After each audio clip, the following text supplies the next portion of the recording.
Shalom, everyone. My name is Rabbi Asher Manning, and I'm currently on Miluim in Gush Etzion area. Last night, I had a very weird experience. As part of our missions, we were out in the field, and I was the buddy together, just me and another soldier, out in the field in the middle of the night, in the dark, in the cold. And this guy suddenly, out of nowhere, got a little reminder on his phone that spoke in Arabic. And the reminder said something, something, something, Muhammad Rasulullah. And I turned to him and I asked him, what's that? Now, I should maybe give you a bit of background. This specific guy is Bedouin. He serves in the Israeli army. He is a tracker. The Bedouins are very well known for their expertise in this field. And he is serving in our area as part of his military service. And I asked him, what was that reminder? And he said, that was a reminder that comes on every single hour to remind me to think about the Prophet Muhammad.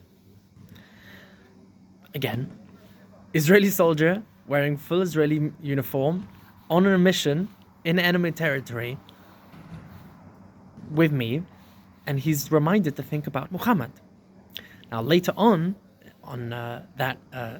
last night, later on, as the dawn broke, I davened Shachris, and he went to a side, took off his coat, put it on the floor, washed his hands, and davened his morning prayers. And I was thinking to myself, this is very surreal, because at the moment we're in the middle of a conflict with enemies who, when they commit the most atrocious crimes, shout Allahu Akbar. They shout out in praise of their religion, their God, and they seem to be fighting a religious war.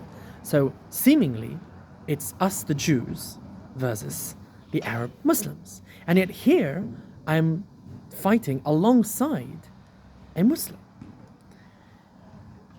I think one of the things that we very often forget about is that life is not black and white.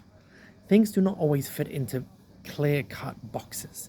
And we're not fighting Islam, per se, even though the people that we're fighting are radical Muslims. I was also reminded that we have allies in the area, such as Jordan and Saudi Arabia, who have been shooting down rockets coming towards us. We also are in the middle of the Abraham Accords, in which we are signing treaties together with nations such as Morocco, Bahrain, United Arab Emirates. All of these people are as Muslim as they come, and yet they are our allies, not our enemies. Now, you may ask me, well, why am I bringing this up? And the answer is because it is exactly this week's Parsha. In Parshat Chayei Sarah, the very end of the Parsha, Avram Avinu dies. And it says beautifully that he is buried by Yitzchak ve'Yishmael banav. And Rashi there on the Parsha says that Mikan sheYishmael asa tshuva. Quoting the Midrashim, Rashi brings the idea that Yishmael returned to Yitzchak at the end of Avram's life. They made up, they did tshuva, and together they buried Avram. The Mefarshim point out that it says Yitzchak ve'Yishmael, that Yishmael recognized that Yitzchak was indeed the chosen son, and so on and so forth. And we even find at the very end of this week's parsha, when Yishmael's descendants are mentioned and Yishmael's own life comes to an end, it says Vaigva, and Rashi says there, Vaigva, that is a term, the death of Yishmael is a term specifically used for tzaddikim. So we see that Yishmael, at the end of the day, has a positive outcome. The end of Yishmael, the final product, you may even say, is not negative.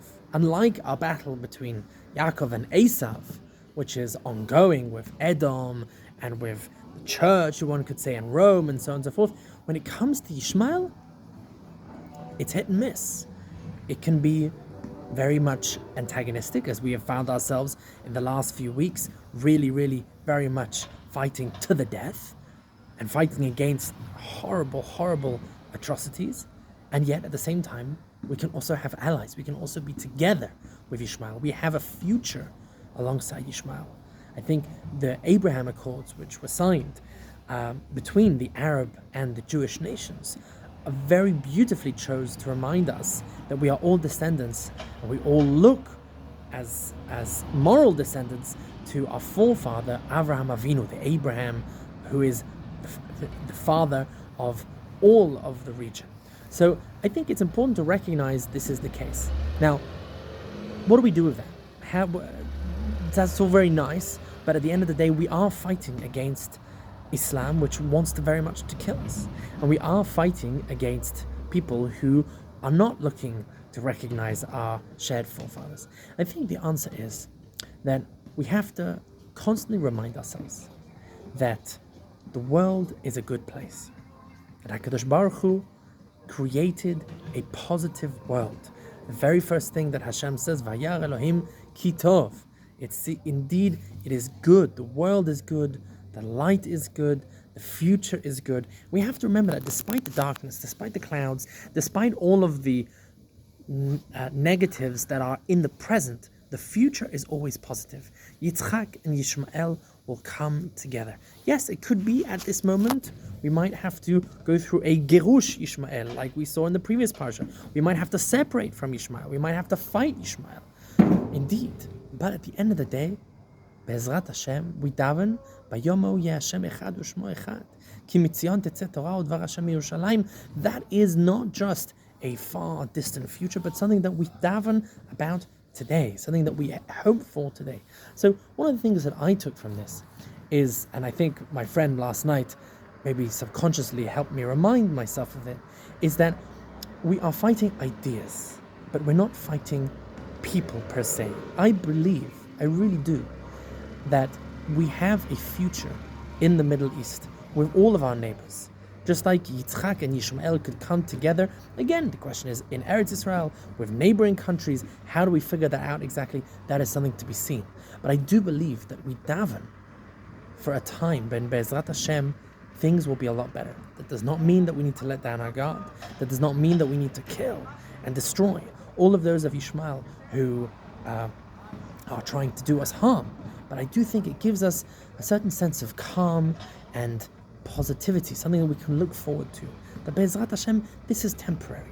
There is a solution. It is not something that we're going to be stuck in. This Gordian knot can be cut.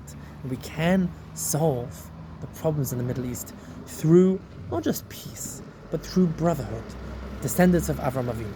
So this might be a message that you might not expect from someone wearing uniform, but I think it's important to point it out and say that Be'ezrat Hashem, we daven for a day of Oseh Shalom b'momav, Hu Yaseh Shalom Aleinu, Ve'al Kol Yisrael Ve'imru Amen. Be'ezrat Hashem, even during the times of war, we really, really daven that everyone manages to use this time period to delve deeply into our own souls, to understand what we truly believe in, why are we here. If you're willing to die for something, you have to learn to live for it as well. And Be'ezrat Hashem, may we use this opportunity, these terrible times that Hashem has given us now, as a time for cheshbon nefesh, trying to understand what can we do better in our own lives, what can we do better as a nation, and Be'ezrat Hashem, looking forward, looking on the large scale, as Rav Kook very often teaches us to do, is to look beyond just our immediate and our communal, but to look to the universal, to try and figure out how are we part of Hashem's plan in this world, what can we do, where are we striving towards. Be'ezrat Hashem, we will see better days. So I wish you all a Shabbat Shalom. I hope everything goes well in the coming week. I wish all the people who are in dire straits, Be'ezrat Hashem, Makom Yerachem Aleim V'yotzi'em Mitzara Mishivya. Be'ezrat Hashem, may we all be healthy and in good spirits, both mentally and physically. And Be'ezrat Hashem, I wish you all a Shabbat Shalom.